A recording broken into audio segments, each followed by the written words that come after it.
Kisah nyata, cerita seram, dendam arwah penari Jaipong. Arwah itu menjelma sebagai sosok perempuan jelita. Ia datang dengan birahi dan api dendam. Inilah kisah selengkapnya. Gerimis masih turun sejak tadi sore. Jalanan basah, sesekali angin menderu-deru. Ranting-ranting pohon di pekarangan rumah tua itu saling bergesekan, menimbulkan suara yang membuat bulu Roma bergidik. Tak ada orang yang lalu lalang di daerah ini, kendati malam baru menunjukkan pukul 8. Rumah tua yang banyak ditumbuhi pepohonan liar itu berdiri dengan kokohnya. Di desa ini, hanya rumah tua itu yang bangunannya terbuat dari semen dengan beton-betonnya yang kuat, walaupun ada juga beberapa bagian dindingnya yang sudah mulai retak. Sejak dulu rumah itu tak pernah diurus, sehingga ada kesan menyeramkan dari bentuk bangunan dan lingkungan sekelilingnya. Pemilik rumah tua itu dulunya adalah seorang bangsawan yang tidak punya istri dan anak, tapi suka sekali mempermainkan gadis-gadis desa, bahkan juga istri orang. Sebelum meninggal, bangsawan tersebut sempat menjual rumah tua satu-satunya itu kepada Sunandar, seorang pimpinan sanggar tari Jaipongan terkenal. Dan sekarang, Sunandar juga belum sempat membenahi rumah tua yang dibelinya setahun lalu itu. Semua masih serba berantakan.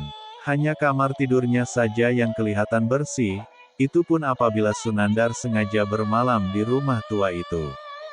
Seperti halnya malam ini. Agar bisa tenang menciptakan gerak tari Jaipong yang eksotis dan digemari masyarakat, Sunandar sengaja berjalan di rumahnya itu.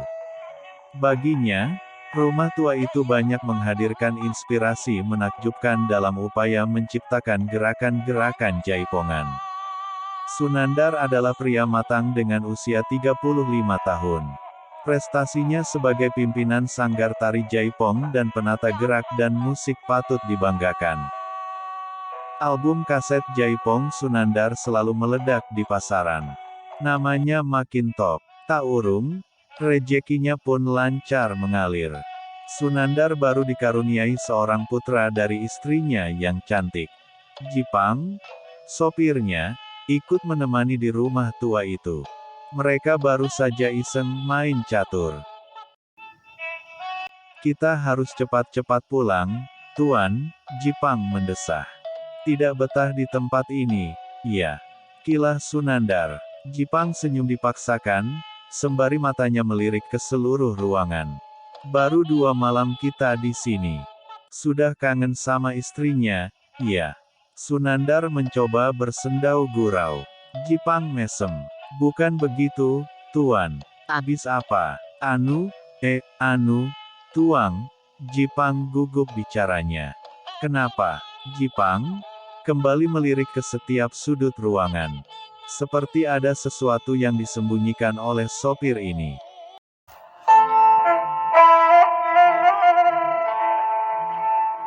Tiba-tiba hordeng pintu depan bergerak-gerak, ditiup angin yang masuk dari celah-celah jendela. Jipang ketakutan, mukanya pucat. Sunandar bisa menangkap perasaan apa yang berkecamuk dalam diri supirnya ini. Tetapi lelaki setengah baya itu senyum-senyum saja. Sepertinya ia ingin mendengar langsung mengenai apa yang menjadi bahan pikiran supirnya itu. Saya takut bermalam di sini, Tuan. Jipang akhirnya bicara juga. Sunandar menarik nafas dalam-dalam. Kemudian diambilnya sebatang rokok. Apa yang kau takutkan, Pang? Tanyanya. Semalam, waktu saya tidur di mobil, saya didatangi oleh perempuan cantik, Tuan. Perempuan cantik itu kemudian tersenyum, tapi tiba-tiba melotot.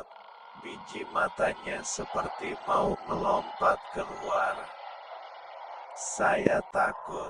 Untung kaca mobil saya tutup semua. Tapi, perempuan cantik itu berusaha membukanya. Saya ingin berteriak, tapi tidak bisa, Tuan. Sunandar terbahak. Suaranya menembus ke segenap ruangan. Sementara gemericik air hujan masih terdengar membelah malam. Bersambung ke bagian kedua.